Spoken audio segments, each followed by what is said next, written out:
Banyak orang yang terhormat dan baik tapi tidak sabaran. Banyak orang yang sabar dan baik tapi tidak terhormat. Banyak orang terhormat tapi tidak baik. Macam-macam kombinasi. Kalau bisa, ikut Abu Nawas. Jadilah orang yang terhormat, baik, dan sabar. Nah, ini dia memarahi dirinya sendiri. Waktu telah merusakmu dengan harta dan keinginan hanya demi kesenanganmu. Hai pendosa besar, ampunan Allah itu lebih besar daripada dosamu. Sebesar-besarnya sesuatu masih lebih kecil dibandingkan ampunan Allah yang paling kecil. Abu Nuwas, sang penyair yang melukiskan kehidupan dengan kata-kata indah. Sedangkan Dr. Farudin Faiz, seorang ahli filsafat yang memahami kedalaman eksistensi manusia. Keduanya merenungkan keunikan kepribadian sebagai jendela dari jiwa yang membentuk perjalanan hidup. Seperti Abu Nuwas yang memahami keindahan dan kompleksitas kehidupan dalam puisi-puisinya.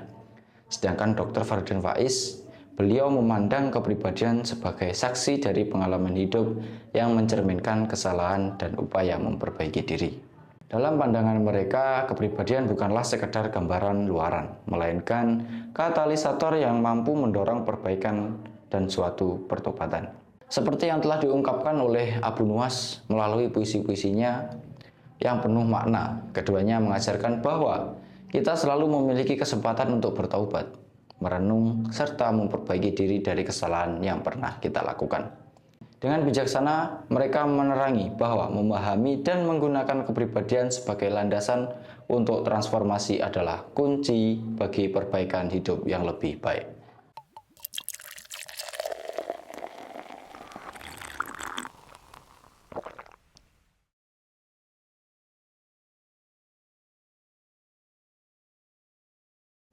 Ada pelajaran dari situasi seorang Abu Nuwas ini yang bilang dari Ahmad Abdul Majid Al-Ghazali dalam Diwan Abu Nuwas, beliau editornya.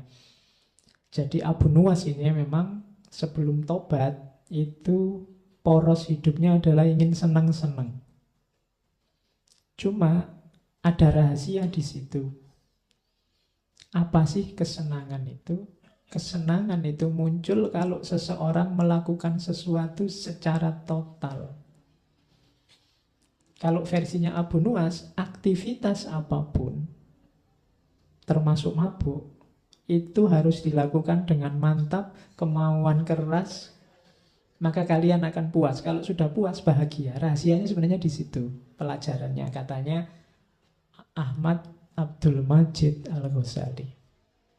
Jadi bahkan mabuk saja, kalau diseriusi sedemikiannya, ternyata bisa membahagiakan. Ya maksudnya, apalagi perbuatan-perbuatanmu yang baik, apalagi kamu belajar, apalagi kamu sekolah, apalagi kamu kuliah. Kalau kamu lakukan sepenuh hati dengan mantap, sungguh-sungguh, totalitas, akan kalian rasakan manfaatnya. Jangankan yang baik-baik, wong yo sekedar mabuk saja bisa membuat orang bahagia. Apalagi kebaikan-kebaikan. Nah, kunci nasihatnya di situ sebenarnya. Abu Nuwas ini seolah-olah sangat total dalam kemabukannya. Tapi pelajarannya bukan di mabuknya, tapi di totalnya. Jadi lakukan segala sesuatu dengan total. Jangan setengah-setengah. Kalau ingin berjuang, ya berjuanglah secara total. Ingin belajar, belajar secara total. Kalian mahasiswa ada tugas bikin makalah, bikin secara total. Biar tidak menyesal. Biar kamu puas. Jadi nasihatnya di situ. Totalitas. Bahkan dalam kemabuan. Oke, jadi babak pertama kenakalan Abu Nuwas dalam kemabuan sudah. Sekarang kenakalan versi kedua. Cinta. Ya, kayak di antara hura-hura yang membahagiakan dalam hidup Abu Nuwas, ya dia cinta. Dia selain suka kemabukan juga suka lawan jenis. Itu salah satu contoh puisinya tentang cinta. Saya bilang tadi banyak puisi-puisinya yang erotis yang tidak saya bawa ke sini. Duhai mata yang mempesona, engkau redup selamanya. Tatapanmu menguak rahasia yang tersimpan di dada. Perhatikanlah diri kita. Engkau menutupiku, meski engkau sendiri tanpa baju. Seakan takdir menyembunyikanku. Engkau membunuhku tanpa harapan untuk balas dendam. Seakan pembunuhan itu adalah persembahan kepada Tuhan. Oh, itu kan kalimat pernyataan cinta yang luar biasa. Pinternya seorang Abu Nuwas. Jadi kalau bikin puisi kayak gini, ya terus dikasihkan lawan jenisnya, ya mesti langsung kelepek-kelepek kan, dibilangin duhai mata yang mempesona. Itu kan siapa yang tidak suka diginiin. Dan ini memang keahliannya Abu Nuwas. Ada sangat banyak puisi-puisi ekspresi cinta kepada lawan jenis.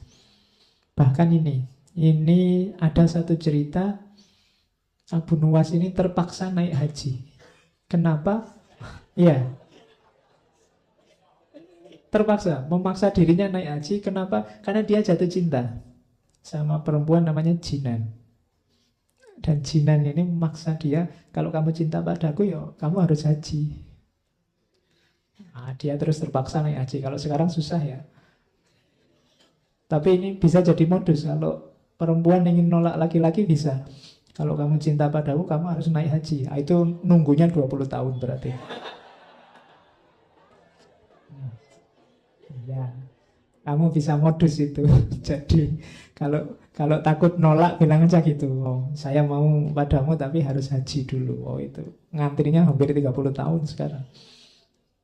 Jadi, nah kalau Abu Nuwas naik haji beneran ya. Kalau zaman Abu Nuwas sih gampang. Apakah engkau tahu betapa umurku sia-sia oleh permintaannya? Sedang permintaan itu alangkah sulitnya. Karena dia males ibadah, dia senengannya mabuk. Karena tak kudapatkan alasan untuk mendekatinya, terpaksa yang sulit itu kulakukan juga. Aku menunaikan ibadah haji. Dan kukatakan aku benar-benar telah haji. Duhai Jinan, akhirnya kemudahan menyatukan aku dengannya. Oh, itu jatuh cinta beneran ini berarti kan. Sampai rela naik haji padahal dia males. Ya, jadi cuma ya kalau sudah jatuh cinta apapun dilakukan. Makanya aku katakan aku benar-benar sudah haji loh ini. Oke, tapi toh yo sifatnya Abu Nuwas ya tetap putus nyambung. Ada juga yang saya potong itu. Kutulis di atas pipiku satu kalimat untuknya. Duhai beratnya saat berpisah. Ia menjawab dengan gerakan jemarinya. Kupahami pesanmu, namun untuk kita tiada lagi jalan bertemu. Oke, ya wis. Pokoknya kalau puisi-puisi kayak gini lumayan lah ya. Kita bisa mending. Atau ini, aku puasa saat engkau marah dan berbuka saat engkau bahagia, gembira. Oke. Ya. Oh. Jadi kalau pasanganmu sedang marah kan itu alamat kamu harus tirakat itu. Tirakat itu kan tidak bisa tidur. Kenapa? Karena dia sedang marah. Hidupmu tidak tentram, makan tidak enak. Jadi aku puasa saat engkau marah. Tapi kalau sudah luluh, sudah tidak marah lagi, saatnya buka puasa. Dan aku berbuka saat engkau gembira. Jadi di luar kecerdikannya tadi, Abu Nuwas ini seorang yang sangat pintar bikin puisi, bikin syair. Tapi ya tetap, ini dalam konteks dia hura-hura sebenarnya. Ini babak awal kehidupannya. Ya sering dia dikejar-kejar tentara, dikejar-kejar laskar karena kesalahan-kesalahannya. Tapi lagi-lagi yang menyelamatkan kecerdikannya. Misalnya kalau ada cerita yang Suatu ketika rumahnya digeledah. Jadi digeledah banyak barang pecah. Karena mungkin nyari-nyari jangan-jangan menyimpan sesuatu yang bisa membuat dia diseret ke penjara, mungkin begitu. Jadi, Abu Nuwas ini sangat marah, tersinggung karena rumahnya diacak-acak. Dia ingin balas dendam sama raja.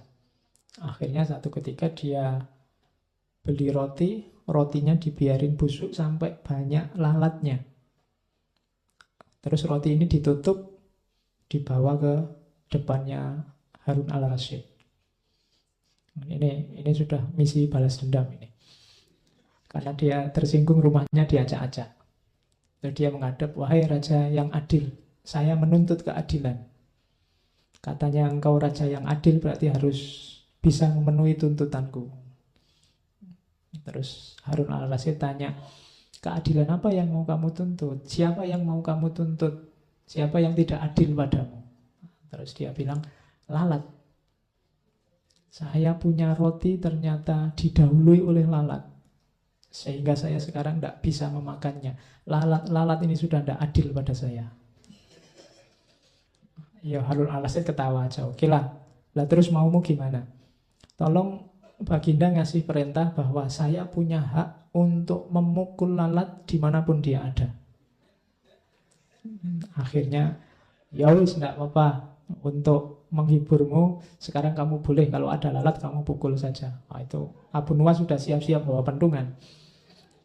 Terus dibukalah roti itu, lalatnya nyebar kemana-mana. Ada nempel di kaca, nempel di mana, dia akhirnya ya, istananya rajanya dikeprui semua sama Abu Nuwas. Itu caranya dia balas dendam pada raja. Oke, itu cerita-cerita kayak gini nanti banyak di Alfulailah Walailah, kisah 1001 malam. Meskipun nanti beberapa ulama mengkritik karena cerita itu fiktif, tapi ada beberapa nama yang harusnya tetap dimuliakan, tapi gara-gara cerita itu terus kesannya jadi. Nanti ada beberapa cerita yang kesannya, misalnya Harun al-Rasyid juga suka minum-minum. Nah itu banyak ulama mengkritik Alfulailah Walailah. Karena di beberapa bagian nanti muncul tokoh Abu Nuwas. Karena ya memang ceritanya selalu banyak dengan Harun al-Rasyid. Saya tidak tahu, jarang sama Al-Amin. Padahal banyak tair, banyak cerita yang beliau justru dekatnya sama Al-Amin. Bahkan tadi yang kelanjutannya mukul-mukul itu, rajanya juga terus ingin balas dendam. Tapi tetap kalah kalau sama Abu Nuwas. Jadi satu ketika rajanya ini ingin balas sama Abu Nuwas. Abu Nuwas diajak berburu. Nah, di tengah jalan kok mendung, mau hujan. Nah, Abu Nuwas ini naik keledai yang tidak bisa cepat. Sementara raja sama pasukannya bisa naik keledai cepat. Terus rajanya bilang, ini sebentar lagi hujan. Pokoknya pedomannya kita berburu ini tidak boleh baju kita basah kehujanan. Jadi silahkan nyari tempat perlindungan sendiri-sendiri. Begitu tiba-tiba hujan deras ya, kalau yang pakai kuda yang larinya cepat enak, raja dan pasukannya cepat bablas ke depan. Abu Nuwas ini pelan-pelan. Tapi raja begitu nyampe di depan, nyari-nyari tempat perlindungan tidak ada. Akhirnya tetap basah. Nah, pelan-pelan dari jauh tiba-tiba datang Abu Nuwas. Orang-orang heran, ini semua bajunya basah, dia yang pelan-pelan kok tidak basah. Harusnya kalau ikut keputusannya raja tadi, yang dihukum justru prajurit-prajuritnya yang banyak yang basah. Orang heran semua, loh Abu Nuwas kok bisa kamu tidak basah sama sekali? Iya, saya itu takut sama keputusannya raja, yang bajunya basah mau dihukum. Jadi yang lain sudah bablas ke depan, begitu hujan saya ya daripada capek-capek nyari perlindungan, ya tak copot saja bajunya, tak lipat, terus tak dudukin di atas keledai. Ya, jadi bajunya tetap kering, badannya basah enggak apa-apa kan, yang enggak boleh basah bajunya. Oke, ya akhirnya dia selamat, enggak jadi disiksa oleh rajanya. Oke, itu cerita-cerita tentang Abu Nuwas masa muda. Dia suka hura-hura, suka mabuk, dan lain-lain. Sekarang babak baru kita masuk pertobatannya. Nah, kuncinya nanti di sini sebenarnya.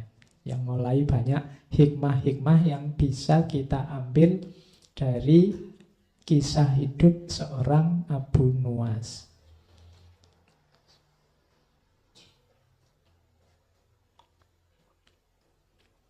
Ada versi-versi tentang mengapa kok Abu Nuwas tiba-tiba tobat. Yang pertama ada yang bilang karena di penjara. Ketika di penjara kemudian dia sadar hidupnya jadi tambah religius. Ada juga yang versi kebalikannya, versi kedua. Versi kedua malah sebenarnya dia tidak pernah tobat. Ada yang bilang bahwa dia cuma acting aja biar keluar dari penjara. Jadi aslinya ya tetap kayak Abu Nuwas yang lama. Ada yang bilang begitu. Tapi dari syair-syairnya belakangan kelihatannya ya dia benar-benar tobat. Ada versi lain, versi kedua. Jadi ada cerita satu ketika ini malam ganjil Ramadan. Ya mungkin malam Lailatul Qadar. Nah, Abu Nuwas masih tetap dengan aktivitas biasanya, mabuk. Jadi waktunya orang taraweh, waktunya orang tadarusan, dia mabuk. Tiba-tiba didatangi orang ke depannya, langsung nuding wajahnya. Orang ini bilang, "Wahai Abu Hani, jika engkau tak mampu menjadi garam yang melezatkan hidangan, janganlah engkau menjadi lalat yang menjijikkan, yang merusak hidangan itu." Jadi kalau kamu mau rusak, rusaklah sendiri, tapi jangan merusak yang lain. Waktunya orang tadarus, waktunya orang taraweh, kamu merusak situasi. Nah, itu peringatan keras bagi Abu Nuwas yang membuat dia tiba-tiba sadar. Entah siapa orang ini, tapi ini membuat dia tersadar bahwa selama ini mungkin dia kecewa dengan masyarakat, mungkin dia mengkritik masyarakat, tapi dengan semua yang dilakukan sebenarnya dia sedang nambah masalah baru di tengah masyarakat. Jadi orang hidup itu kan kalau bisa ya memang masalah di tengah masyarakat pasti ada. Cuma kalau bisa kita jadi problem solver. Kita jadi yang menyelesaikan masalah. Bukan part of the problem, bukan bagian dari masalah. Apalagi menjadi pembuat masalah. Apalagi jadi orang yang selalu bikin masalah. Nah, kadang-kadang kita ini ingin menyelesaikan masalah, tapi yang lahir adalah nambah masalah baru, yang masalah lama tidak selesai. Gayanya kita ingin menyelesaikan problem, tapi yang lahir justru problem baru. Dan problem lama tidak selesai. Dan kalimat ini langsung ditujukan di depannya si Abu Nuwas. Kalau engkau tidak bisa menambah kelezatan hidangan, jangan jadi yang merusak hidangan. Merusak hidangan berarti nambah masalah. Dari situlah nanti Abu Nuwas terus sadar dan dimulailah fase baru hidup jadi ulama. Bahkan beberapa menyebut terus dia jadi sufi. Tapi tetap lucu, tidak apa-apa. Ya, karena sudah khasnya beliau, hidupnya memang tidak bisa kok kaku. Dia lentur. Makanya terus kesannya dia lucu. Bisa beradaptasi dengan situasi apapun. Oke, syair-syairnya banyak. Kita juga kan kenal beberapa syairnya. Ini diantaranya. Misalnya dia menasihati dirinya sendiri. Hai Abu Nuwas, jadilah orang terhormat, baik dan sabar. Ini 3 kalimat ini gabungan yang bagus. Orang terhormat, baik dan sabar. Terhormat itu kualifikasi sosial, baik itu kualifikasi individual, dan sabar itu hubungan dengan yang lain. Banyak orang yang terhormat dan baik tapi tidak sabaran. Banyak orang yang sabar dan baik tapi tidak terhormat. Banyak orang terhormat tapi tidak baik. Macam-macam kombinasi. Kalau bisa, ikut Abu Nawas. Jadilah orang yang terhormat, baik, dan sabar. Nah, ini dia memarahi dirinya sendiri. Waktu telah merusakmu dengan harta dan keinginan hanya demi kesenanganmu. Hai pendosa besar, ampunan Allah itu lebih besar daripada dosamu. Sebesar-besarnya sesuatu masih lebih kecil dibandingkan ampunan Allah yang paling kecil. Ini menasihati diri untuk tobat. Tobat yang beneran. Yo, kayak kita ini sebenarnya ya sudah waktunya untuk tobat. Cuma kita kan masih ragu-ragu. Mbok yo tobat yang beneran. Yang beneran loh ya. Beneran itu berarti tidak diulang. Janji tidak diulang lagi. Kemudian tidak secara sengaja mengulang dan seterusnya. Jadi pertama-tama dia memarahi dirinya untuk mau bergerak bertobat. Menyesali yang dilakukan sebelumnya dan tidak mengulang di masa depan. Dan ini kelihatan simpel tapi berat. Kalau istighfar sih iya. Cuma istighfar kita kan sering istighfar formalitas. Nah, kalau Abu Nawas ini istighfarnya mantap karena dosanya banyak. Kita kan sering istighfarnya enteng karena kita merasa tidak banyak dosa. Jangan salah, Abu Nawas sebelumnya juga merasa tidak banyak dosa. Dia merasa kalau dia mabuk, kalau dia hura-hura, ya memang sudah seharusnya begitu. Hidup sekali mau apa? Kan tadi logikanya begitu. Mabuk tidak apa-apa daripada sholat masuk neraka. Logikanya tadi kan begitu. Jadi orang itu ketika ada di wilayah ketika dia salah, biasanya dia tidak merasa salah. Maka butuh momen-momen kesadaran bahwa aku ini banyak salah. Kalau ingin istighfarmu mantap, kamu harus sadar bahwa kamu banyak kelirunya, banyak salahnya. Cuma kesadaran bahwa aku salah ini sering tertutup oleh kesadaranmu bahwa kamu itu tidak terlalu banyak salah. Setiap orang lebih dominan merasa bahwa aku ini sudah benar begini ini. Kalau kamu tak tanya satu-satu tetap merasa hidup kayak saya ini Pak yang benar dan baik. Rata-rata begitu. Jadi kesadaran yang mengemuka bukan kesadaran bahwa aku ini banyak salah dan mungkin sekali sering melakukan kesalahan. Tapi biasanya yang mengemuka dalam hidup kita itu kesadaran bahwa aku ini sudah benar. Hidup seperti ini loh yang bagus. Itu yang mungkin membuat istighfar kita tidak terlalu mantap. Kayak formalitas. Tobatnya bukan tobat yang serius. Nah, diajari oleh Abu Nuwas, ayo nasihati dirimu sendiri. Kalau nunggu dinasihati orang ya tidak akan nyampe-nyampe. Nasihat yang paling bagus dari dirinya sendiri. Berarti apa? Kesadaran. Oke, dilanjutkan kalimatnya. Ini kesadaran bahwa betapa besarnya dosaku, maka apa pembelaanku akan segala yang telah kulakukan. Kalau besok Allah tanya, kenapa sih kok kamu mabuk? Kok tak larang mabuk aja begitu susahnya? Nilaiku di depanmu itu seperti apa sih? Kalau besok Allah tanya begitu gimana? Apa yang akan kukatakan kepada Tuhanku? Apa yang akan meringankan salahku? Saat aku keluar dari jalan kebenaran atau memunggungi kebaikan. Duhai beratnya tobatku dan bodohnya apa yang terlewat dari hidupku. Nah, ini keluhan dari seorang Abu Nuwas. Dia takut nanti kalau ditanya oleh Allah. Mengapa sih engkau kok lebih memilih mabuk daripada aku? Kenapa engkau lebih memilih kesenangan duniamu daripada aku? Kamu mau jawab apa? Dijawab seperti apapun, aku sudah salah. Karena yang kupilih ternyata bukan jawaban yang benar. Bukan pilihan yang benar. Nah, itu kesadaran seorang Abu Nuwas. Dari situ nanti terus muncul ini yang kalian hafal. Yang sangat terkenal. Kalau ini sebenarnya nggak perlu saya baca, kalian pasti sudah sangat akrab. Ilahi lastu lil firdausi ahla.